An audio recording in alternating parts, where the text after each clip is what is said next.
여러분 안녕하십니까? 아침의 광장 박은정입니다. 코로나19 오미크론 변이 유행이 정점을 지나서 감소세로 돌아섰다는 분석이 나오고 있습니다. 어제 저녁 9시 기준 전국의 코로나19 신규 확진자는 18만 3,800여 명으로 1주 전 일요일 같은 시각보다 2만 100여 명, 2주 전보다는 11만 7,600여 명이 감소했습니다.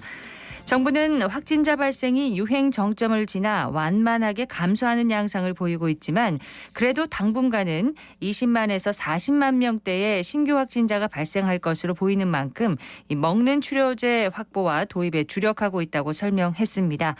전문가들은 사망자 급증 가능성에 대비해서 중증화를 최대한 낮추고 또 다른 변이 등장으로 인한 반복적인 재유행에도 대비해야 한다 이렇게 조언하고 있는데요.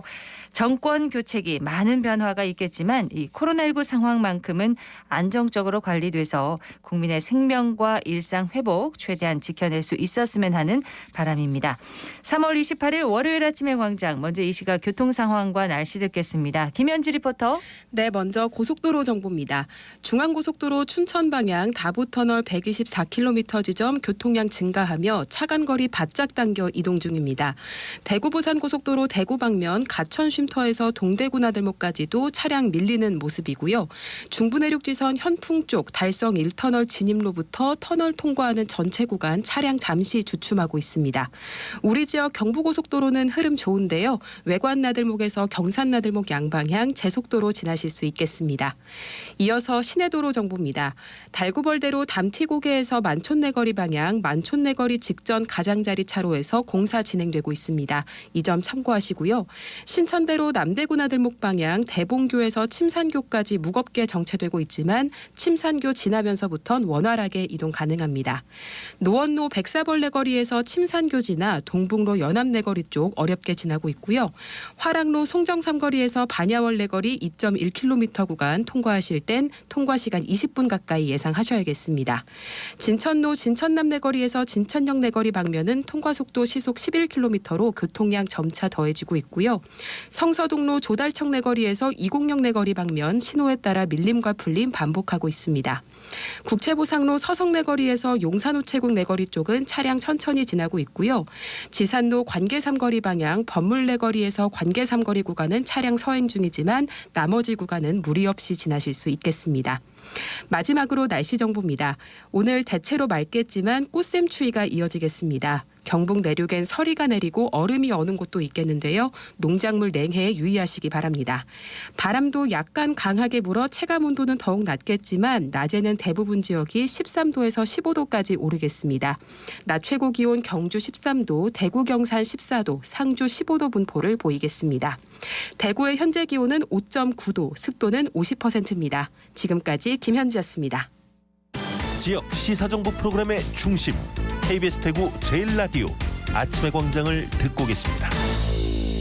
월요일 아침의 광장 함께하고 계십니다. 8시 33분 지났습니다. 자, 오늘 아침 지역의 주요 뉴스부터 정리하겠습니다. 뉴스민의 천용길 기자, 매신문 김근우 기자 함께합니다. 두 분 어서 오세요. 안녕하십니까. 네, 첫 소식 듣겠습니다. 네, 이 개구리 소년 실종 사건의 유족과 이 전국의 실종 가족 찾기 시민 모임 등이 오늘 이 개구리 소년 사건 발생 31주기를 맞아서 이 성서 와룡산 선원공원에서 추모식을 엽니다. 31주기를 맞았군요. 네, 지난 1991년 3월 26일이었습니다. 와룡산에 오른 성서초등학교 학생 5명이 이 도룡뇽 알을 주우러 간다며 집을 나섰다가 실종된 사건인데요. 이 당시에도 대대적인 수색이 이뤄졌지만 찾지 못했고 2002년 9월에서야 유골이 발견됐습니다. 오늘 추모식은 이 추모비 앞에서 진행이 되는데요. 지난해 30주기를 맞아서 대구시가 이 추모비를 만들었습니다. 유족과 지역 주민 등이 참석할 예정인데 앞서 실종됐었던 26일에 이 추모식을 진행할 계획이었지만 네. 비소식으로 이틀 연기가 됐습니다. 1991년 사건이 발생한 이후에 한국 사회에 많은 것들을 좀 남겼거든요. 그렇죠. 이 영화가 제작되기도 했고 실종아동 관련법과 이 범죄 피해자 구조법, 공소시효 폐지, 사전지문 등록제까지 이 개구리 소년 사건으로 인해서 이 바뀐 수사의 방식 그리고 제도 등도 있었는데 이후에 이러한 제도 개선으로 수많은 실종자들을 찾을 수 있었지만 소위 개구리 소년 사건은 아직까지도 미궁 속에서 나오지 못하고 있는 상황입니다. 범인을 아직까지 잡지 못한 미제 사건으로 남아 있는 거죠? 그렇습니다. 이게 대한민국에서 남아있는 가장 오래된 미제 사건인데 모쪼록 이와 같은 일들이 더는 발생하지 않도록 그리고 언젠가는 이 미제 사건의 실마리를 풀 수 있기를 유족들은 계속해서 좀 기다리고 있습니다. 예, 모두가 또 잊지 않고 기억을 해야겠습니다. 네. 다음 소식 듣겠습니다. 네, 요즘 휘발유 값 정말 비싸죠. 너무 비싸요. 지난주에 잠깐 저 경북 갈 일이 있어가지고 기름을 좀 가득 한번 넣었는데 나름대로 싼 곳을 골라가지고 가서 40리터 정도 넣었을 뿐인데도 76,000원이 나오더라고요. 네. 러시아 우크라이나 침공과 관련해서 원유 공급이 차질을 빚을 것으로 예상되면서 자연스럽게 기름값이 상당히 많이 뛰었는데요. 사실은 앞서서 휘발유 값을 말씀드렸습니다만 이 경유를 쓰는 화물차 같은 경우에도 굉장히 곤란이 많습니다. 일단 휘발유 쓰는 승용차들하고 비교했을 때 운행 자체가 훨씬 많고요. 그렇죠. 또 거기에 생업을 의존하시는 분들의 경우에는 상황이 더 심각할 것 같거든요. 이 경유 가격이 지금 휘발유 값 수준으로 급등하면서 부담이 점점 커지고 있습니다. 비슷하단 말인가요? 네, 거의 비슷한 수준까지 올라왔거든요. 어제 수준으로 대구의 경유 가격이 1,898.9원입니다. 근데 휘발유 값이 1,987.5원, 한 100원 정도 차이가 나는데 원래는 사실 유류세 부담 때문에 휘발유가 경유보다 100원 이상 비싸야 되거든요. 네. 유류세 인하가 똑같이 적용되는 가운데서 기름값이 크게 오르면서 이 비싼 주유소 같은 경우에는 경유 가격이 싼 주유소의 휘발유 가격보다 더 비싼 경우도 있을 정도라고 해요. 가뜩이나 이 화물차 운행하시는 분들은 이 앞서서 요소수 사태가 어느 정도 매저지가 된 지도 얼마 지나지 않았는데 좀 엎친 데 겹친 격 아닌가 싶고요. 이 유류세가 휘발유에 더 많이 붙는데 인하율 20%를 똑같이 적용했기 때문에 실질 인하폭은 휘발유가 더 컸던 겁니다. 예. 이 경유 의존도가 높은 화물 택배 차량 이런 업자분들은 완전히 울상이라고 하고요. 1톤 트럭 같은 경우에는 월주유비가 한 2배 이상, 전세 버스의 경우에도 대당 50만 원씩 더 들고 있다고 합니다.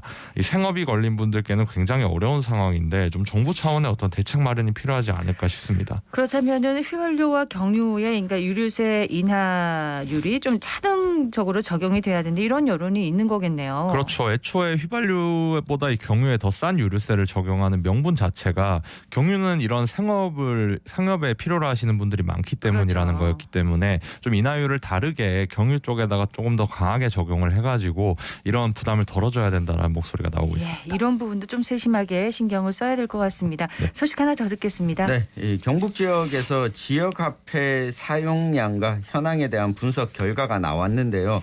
이 대구의 경우에는 대구 행복페이를 발행하고 있고 경상북도는 23개 시군이 시군에 따라서 이 지역 화폐를 상품권으로 발행하기도 하고 또 포항의 경우에는 대구와 같은 행복페이 시스템을 그대로 또 사용을 하고 있습니다. 네. 이 통계 결과를 보니까 약 2조 원의 지역 화폐가 발행되고 결제가 됐는데요. 가장 많이 사용한 업종은 슈퍼마켓으로 아무래도 드러났습니다. 예. 결제 금액이 가장 큰 것은 주유소 로 확인이 됐는데요. 경상북도에서는 지역화폐 활성화 방안으로 이 선호하는 지역화폐 유형, 그러니까 이 종이로 된 지역화폐, 카드, 모바일, 이 제로페이, 통합형까지 여러 가지가 섞여서 사용되고 있는데 네. 가장 좀 필요한 방식으로 발행할 이 계획을 좀 세우겠다고 밝혔고요. 무엇보다도 지금 23개 시군별로 이 9개 회사가 각기 다른 지역 화폐를 발행하고 있는 것을 좀 통합 발행하겠다라고 하는 계획을 세웠습니다. 올해 경상북도의 경우에는 농어민 수당을 또 지급하면서 이것도 지역 화폐로 지급을 하거든요. 그렇군요. 올해도 지역 화폐가 상당수 좀 시장에서 돌 것으로 예상되는 가운데 가장 좀 합리적이고 이 비용이 적게 드는 방안 이 도출을 해서 지역민들에게 좀 편의를 제공해야겠습니다. 네, 자 지역 소식 여기까지 듣고요. 이슈 토크로 넘어가도록 하겠습니다. 오늘 짚어볼 이슈는 뭔가요? 네, 대구시장 선거가 지방선거를 앞두고 벌써부터 과열 조짐을 보이고 있는데요. 이 권영진 대구시장을 비롯해서 이 당 대표와 대선 주자 경력까지 가졌던 홍준표 의원, 여기다가 김재원 최고위원까지 이 중량감을 가진 이들이 잇따라 도전장을 내밀면서 이 국민의힘 역대 가장 힘든 경선을 예고하고 있는데 관련한 내용을 한번 살펴보겠습니다. 지난주에 이 국민의힘 공천 기준을 두고 내부에서 진실 공방이 일면서 신경전이 가열됐었습니다. 결국 공천관리위원회가 룰을 재검토하기로 했습니다. 네, 이게 소위 말해서 홍준표 25% 이중 페널티 논란이었죠.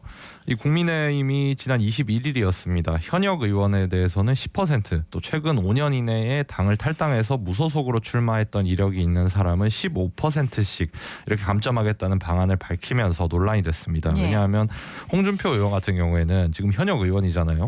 그리고 2020년 총선 때 탈당해가지고 당선이 된 이력이 있기 때문에 이중 적용을 받아가지고 25%를 감점받고 이제 경선에 임하게 될 상황이 됐거든요. 다 해당되는 거네요. 네, 보통은 이런 식으로 이중 페널티를 먹이지는 않는데 이 누가 봐도 홍준표 의원 저격한 거 아니냐 이런 식의 좀 지지층 반발이 있었고요.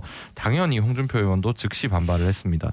특히나 제일 문제가 됐던 부분이 대구시장 경쟁자인 이 김재원 최고위원이 최고위에 들어가서 이 공천 룰을 만드는데 손을 얹었다라는 점이었거든요. 네. 이 부분에 대해서 홍준표 의원 말을 빌리면 이 아침에 최고위 들어가가지고 공천 룰에 사인하고 나와서 이 바로 자기 대구시장 출마 선언했다 이런 얘기를 했습니다. 그래서 이게 그 최고위원직에 사퇴하지 않고 좀 불공정한 공천 룰을 주도해서 만들었다. 이 부분에 대해서 홍준표 의원이 법률상 당연무효 사유다 이런 문제 제기까지 했고요. 네. 아까 전에 진실공방이라고 하셨는데 이 부분은 이제 김재원 최고위원이 이게 논란이 되니까 내가 만든 게 아니라 이준석 대표가 만들었다. 아하. 이렇게 얘기를 했는데 이준석 대표가 내가 만든 거 아니고 나는 둘 다 반대했다. 이렇게 하면서 또 진실공방이 좀 벌어지는 그런 모양새가 되기도 했습니다. 그러니까요. 이 공천 룰을 누가 만들었느냐. 이 국민의힘 내부에서도 지금 진실 공방이 벌어지고 있는 거네요. 네, 앞서 김 기자가 이야기한 것처럼 이 마이너스 룰에 대한 책임이 이준석 대표와 김재원 최고위원 서로에게 있다라고 하는 이야기를 했는데 국민의힘 최고위원회 구성을 보면 공천 룰을 결정할 때 이 특정한 최고위원 참석자가 결정하는 게 아니거든요. 결국에는 모두 다 동의해서 통과시키게 되어 있기 때문에 네. 둘 중에 누가 먼저 이야기를 꺼냈던 간에 결정하는 자리에서는 두 분 다 모두 있었다. 이렇게 보면 과연 홍준표 의원에 적용되는 이 해당 룰을 한쪽에서만 결정해서 동의해서 결정이 됐겠느냐 하는 의문도 남거든요. 한두 사람의 의견으로 결정될 사안이 아니다. 그렇습니다. 이렇게 진실 공방을 벌이고 있는데 그동안의 행적을 보면 이준석 대표나 김재원 최고위원이나 어느 쪽도 홍준표 의원과 그렇게 썩 좋은 관계는 아니었기 때문에 네. 서로 책임을 미루는 모양새로 좀 비춰질 수 있어 보입니다. 당내 분위기는 어떻습니까? 이게 룰을 바꾸는 것을 두고 또 다른 잡음이 일지는 않을까요? 네, 뭐 언제나 공천 룰이라는 거는 잡음이 생길 수밖에 없습니다. 특히나 총합 25%의 페널티를 받게 된 홍준표 의원도 굉장히 과하지만 각각 10% 또는 15% 단일 페널티만 받게 되더라도 꽤 불리한 상황에서 경선을 치러야 되거든요. 그렇겠네요. 일단 당 내에서도 홍준표 의원 건과 관련해서 불합리하다라는 주장은 상당히 좀 잇따르고 있는 그런 상황입니다. 25%는 너무 과하다 이런 분위기거든요.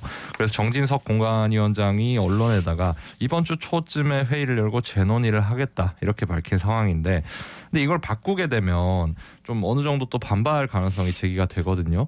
왜냐하면 그 경쟁자가 이 페널티를 받을 상황에서 갑자기 안 받게 됐다라고 하면 네. 그 또 페널티를 안 받는 사람 입장에서는 조금 불리해지죠? 이제 내가 불리해진다라고 생각할 수가 있지 않겠습니까? 네. 물론 이제 김재원 최고위원이 본격적으로 출마를 준비하면서 이 최고위원직을 사퇴할 것으로 제가 보기에는 보여지고 있기 때문에 당장에 이게 문제가 될 가능성은 크지 않습니다만 다만 지방선거는 특성상 워낙 전국적으로 출마자들이 많기 때문에 그 출마자들 중에서 상당한 잡음이 일 가능성 또 이 대구시장 같은 경우에는 페널티가 없다면 단순히 그냥 인지도가 높은 사람이 쉽게 경선을 가져가는 인기 투표 양상으로 가는 것 아니냐는 사실 인지도가 높다고 해서 뭐 일을 잘하는 건 아니잖아요. 네. 이런 부분에 대한 문제 제기도 잇따를 수 있을 것으로 보입니다. 예, 이렇게 이미 달아오를 대로 달아오른 대구시장 선거 박근혜 전 대통령 측근인 유영하 변호사의 출마 가능성이 또 제기되면서 관심이 더 뜨거워지고 있습니다. 네, 이 유영하 변호사는 박근혜 전 대통령과 유일하게 이 접견이 가능한 이 현재 인사인데요. 유영하 변호사도 출마 의사 자체를 숨기지는 않았습니다. 이 대구에서 정치를 시작할 것인지는 고심 중이다라고 이야기를 했고 오는 6월 지방선거에서 대구시장이든 2년 후 총선이든 이 국민이 원하고 여건이 무르익으면 따르겠다. 있다라고 이 사실상 출마할 것을 열어놨는데요. 네. 앞서 박근혜 전 대통령이 이 사저에 들어오면서 이런 이야기를 남겼거든요. 좋은 인재들이 대구 도약을 이루고 이 대한민국 발전에 기여할 수 있도록 작은 힘이나마 보태려고 한다. 이런 말을 했는데 유영하 변호사가 이 좋은 인재 중 하나인 것 아니냐 예. 이런 해석이 나오고 있습니다. 그렇다면 이 유영하 변호사가 출마를 하면 대구시장 선거는 그럼 어떻게 되는 걸까요? 일단 뭐 대구 지역 정치권에 아직 박근혜 전 대통령에 대한 어떤 강한 향수가 남아 여전히 잔존하고 있는 상황이기 때문에 어느 정도 판세에 영향은 줄 수 있겠습니다. 네. 근데 저는 제가 보기에는 크게 뭐 변화를 주기는 어려울 것 같다는 생각이 드는 게 일단 박근혜 전 대통령 측근이라는 점을 빼면 지역하고 거의 연관이 없습니다. 이 부산 출신이고 이 수성고를 졸업했다고 하는데 대구가 아니라 경기 수원에 있는 수성고를 졸업했어요. 네. 또 2004년부터 12년까지 경기 군포에서만 3번 출마해서 모두 낙선했는데 이때 경쟁했던 그 상대방 후보가 이 김부겸 국무총리였습니다. 그렇죠. 그래서 이제 출마 움직임을 두고 좀 비판 여론까지도 좀 나오고 있는 상황이거든요. 일단 보수 정당 소속으로 이 대구에서 출마한다는 것 자체는 누가 생각해도 좀 편한 길입니다. 홍준표 의원이나 김재원 최고위원이 받는 비판하고도 일맥상통하는데 네. 박근혜 전 대통령의 이름에 기대 가지고 좀 편한 길을 가려는 거 아니냐 이게 비판 대상이고요. 또 예전에 대구가 또 친박 마케팅 같은 걸로 전국적으로 비판을 좀 많이 받았었잖아요. 사실상 뭐 박근혜 전 대통령하고 손잡은 사진 안 걸어놓은 후보가 없었을 그렇습니다. 정도로 그런 얘기가 있었는데 이거에 다시 부활하는 거 아니냐라는 우려도 정치권에서 나오고 있고요. 결과적으로 제가 보기에 당선될 가능성 자체는 높지 않습니다. 다만 박근혜 전 대통령의 공개 지지가 나온다면 이걸 바탕으로 표심을 분산시킬 수는 있기 때문에 보수 진영 입장에서는 좀 새로운 어떤 긴장이 되지 않을까 싶습니다.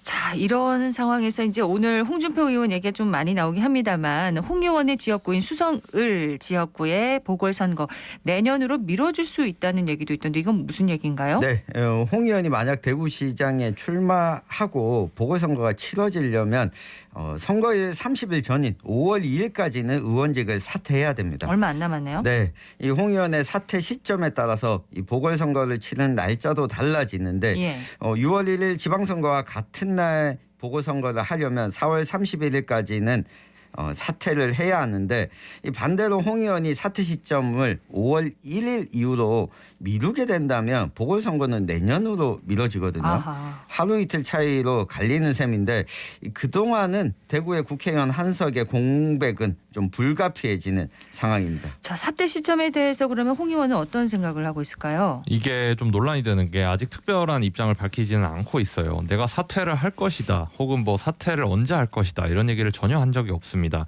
근데 이게 측근들하고의 어떤 대화 같은 것들을 제가 이제 뒤에서 들어보면 네. 보궐선거는 안 만들 것이다 이런 의중을 밝힌 것으로 알려져 있거든요. 그러니까 사실상 내가 일찍 사퇴해가지고 같이 보궐선거를 하지 않겠다라는 의미로 보이는데 사실 이번 주에 여러 가지 기자회견들이 예정돼 있습니다만 앞서 말씀드렸던 유영하 변호사도 내일 모레 이제 기자회견을 하고요. 네. 홍준표 의원은 목요일에 이제 본인의 출마 기자회견을 수성모 쪽의 상화동산에서 아마 할 것으로 보이는데 그때 어떤 얘기가 나오는지를 조금 더 지켜봐야 될 것 같습니다.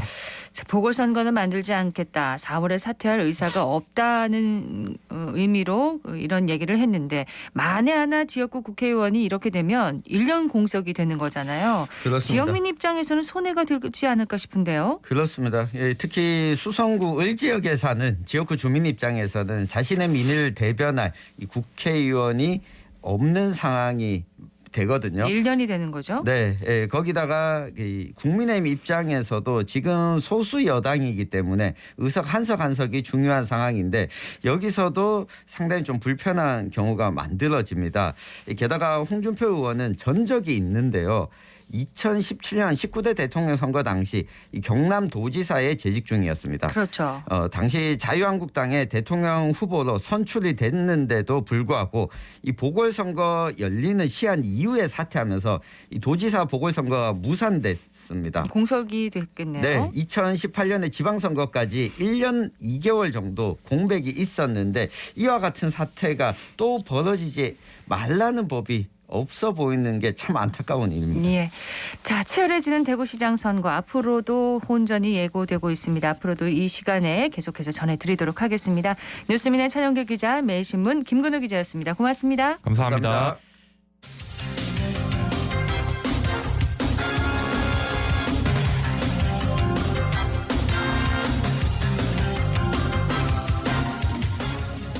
8시 50분 지났습니다. 인생 전환기에 있는 지역 청년들이 보다 나은 삶을 준비할 수 있도록 지역의 청년 정책을 살펴보는 시간입니다. 청년 리포트 대구시 청년상담소 강혁주 상담사와 함께합니다. 어서 오세요. 네, 반갑습니다. 자, 오늘은 어떤 청년 정책을 알아볼까요? 네, 지난 시간에 이어서 윤석열 당선인의 청년 정책 공약을 살펴보겠습니다.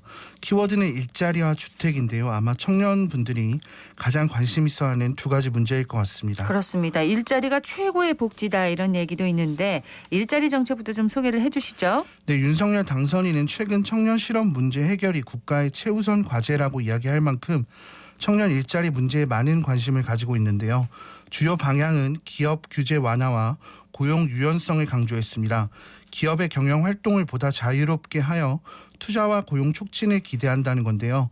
핵심 공약으로는 일자리 창출의 패러다임 전환, 기업 성장에 의한 민간 주도 일자리 창출, 사회 서비스 일자리 창출, 든든한 일자리 이어주기로 지속 가능한 좋은 일자리 창출을 위해 성장과 복지, 일자리의 선순환 구조를 조성하겠다는 계획입니다. 예. 이를 위해서 정부의 정책 목표로 좋은 일자리 창출을 두고 산업, 교육, 노동, 복지에 걸친 경제사회 정책을 연계해 추진할 계획이라고 밝혔습니다. 공약의 주요 내용을 좀 더 구체적으로 살펴볼까요?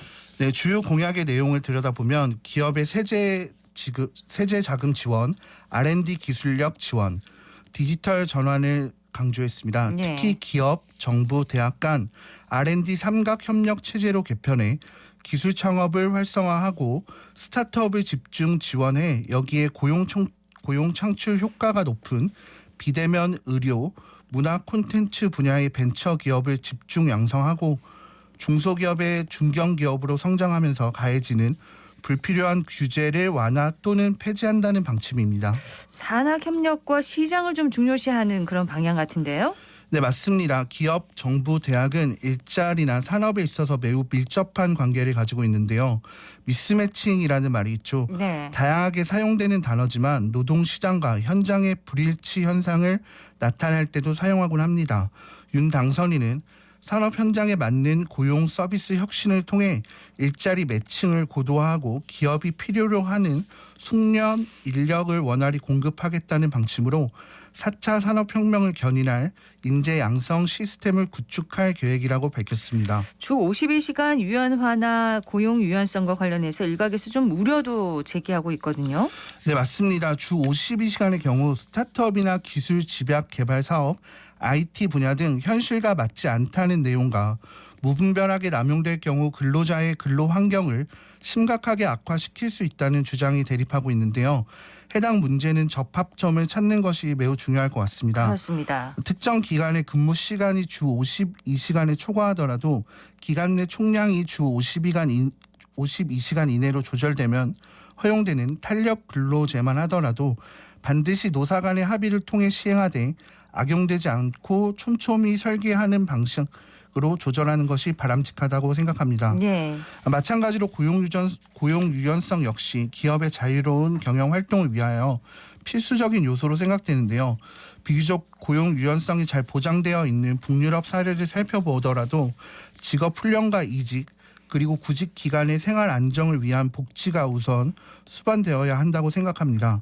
윤 당선인이 공약한 것처럼 능력 개발 체제를 구축해서 취업 역량을 향상하고 고용 서비스, 직업, 훈련, 보육과 돌봄의 사회 서비스 제공으로 일자리 단절을 방지하는 것이 뒷받침되어야 한다고 생각합니다. 그렇습니다. 청년 정책 중에 또 부동산 관련 정책도 청년들의 관심이 뜨거운데요. 이 내용을 좀 살펴볼까요? 네, 한국 사회에서는 부동산이 곧 경제이고 정책의 대부분이라는 이야기가 있는데요. 윤 당선인의 핵심 공약의 키워드를 살펴보면 250만 호 청년 원가 주택으로 표현할 수 있을 것 같습니다. 5년간 전국에 250만 가구를 공급한다는 목표인데요. 용적률, 그러니까 토지 크기에 대비하여 건물을 얼마나 높이 지을 수 있는지의 비율이죠. 이 용적률을 확 풀고 전체 250만 가구 중 30만 가구는 청년 원가 주택으로 20만 가구는 역세권 첫 집으로 공급한다고 합니다. 네. 공약이 얼마나 잘 실현되는가도 참 중요한데 전문가들 의견은 어떤가요? 네, 집값을 잡기 위해 전공법으로 대규모 공급을 선택했다는 방향성은 맞지만 현실성이 떨어진다는 이야기가 있습니다.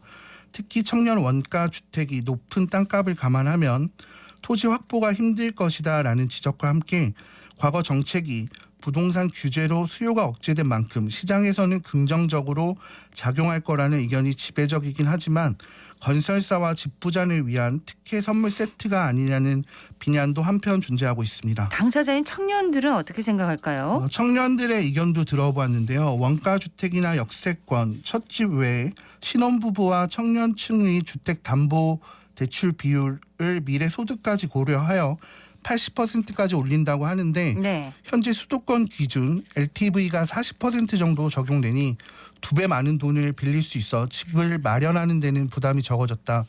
하지만 부동산 거품이 꺼지면 다 빛인데 네. 무작정 올라가기를 바랄 수도 없고 인구 출산율 등을 고려해서 주거 목적의 실거래가 이루어져 부동산 안정화가 되었으면 좋겠다는 의견이 있었습니다. 네, 이런 청년들의 의견도 잘 반영이 됐으면 하는 바람입니다. 대구시 청년상담소 강혁주 상담사였습니다. 고맙습니다. 감사합니다. 오늘 대구 경북 지역 대체로 맑은 가운데 경북 내륙을 중심으로 오늘 아침 최저 기온이 다시 영하권으로 떨어지는 등 꽃샘 추위를 보였습니다. 바람까지 약간 강하게 부는 곳이 있어서 체감온도를 더욱 끌어내렸는데요. 낮에는 대부분 지역이 13도에서 15도까지 올라서 일교차 큰 날씨를 보이겠습니다. 이번 주는 맑은 날씨를 보이다가 수요일 오후부터 목요일 오전까지 또 비 소식이 예보돼 있습니다. 아침의 광장 월요일 순서 여기까지입니다. 박은정이었습니다. 고맙습니다.